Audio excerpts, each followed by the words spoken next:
நம்ம முருங்கைக்கீரை சூப் எப்படி செய்கிறதுன்னு பார்க்கலாம். இதுக்கு நம்ம தேவையான இன்க்ரீடியன்ட் என்னென்ன போடணும்னா, வெங்காயம் தக்காளி 1,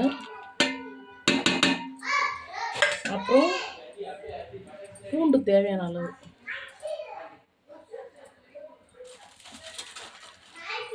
அடுத்து மிளகு, அடுத்து கொஞ்சோண்டு மஞ்சத்தூள் போட்டோம். இதுக்கு அடுத்து இது கொதி வரட்டும். அதுக்காட்டி நம்ம முருங்கைக்கீரை உருவி இதில் சேர்த்துக்கலாம். பூண்டு சேர்த்துக்கணும். நம்ம இதை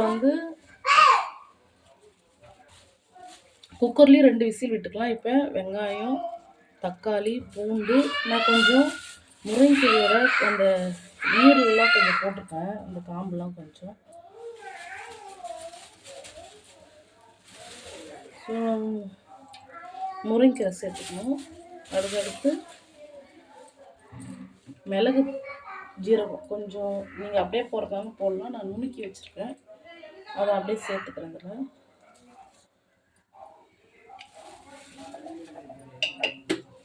நம்ம காரத்துக்கு எதுவும் சேர்க்க போகிறதில்ல, இந்த மிளகு மட்டும்தான். இப்போ தேவையான அளவு உப்பு போட்டுக்கலாம். உப்பு போட்டுக்கணும். எத்தனை பேர் இருக்காங்களோ அதுக்கு ஏற்ற மாதிரி நீங்கள் தண்ணி வச்சுக்கங்க.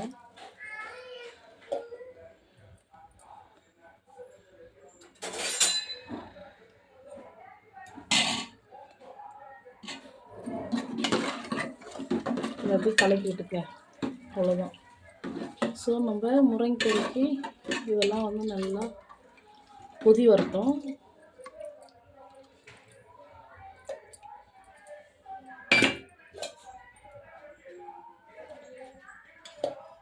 ஸோ முருங்கைக்கீரை, வெங்காயம் தக்காளி மிளகு ஜீரகம் பூண்டு கொஞ்சம் மஞ்சத்தூள் தண்ணி இதெல்லாம் ஆட் பண்ணி குக்கரில் 2 விசில் விட்டால் போதும். நான் உங்களுக்கு காட்டுறதுக்காக குண்டாவில் செஞ்சுருக்கேன். ஸோ நீங்களும் ட்ரை பண்ணி பாருங்கள். 2 விசில் விட்டு அப்படியே நிறுத்திட்டு நம்ம இதை வடிகட்டியும் சாப்பிட்லாம். இல்லை இதை வேணுன்றவங்க முருங்கைக்கீரை தக்காளியோடு அப்படியே சாப்பிட்றவங்க சாப்பிட்லாம்.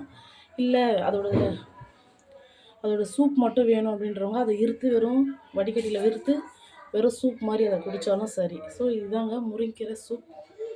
நீங்களும் ட்ரை பண்ணி பாருங்கள் உங்கள் வீட்டில். இப்போ நான் இந்த பாத்திரத்தில் செய்கிறேன். நீங்கள் குக்கரில் வச்சு 2 விசில் விட்டு இறக்கி நீங்கள் சாப்பிடலாம். ஸோ முருங்கைக்கீரை சூப் உங்கள் வீட்லேயும் செஞ்சு பாருங்கள். தேங்க்யூ.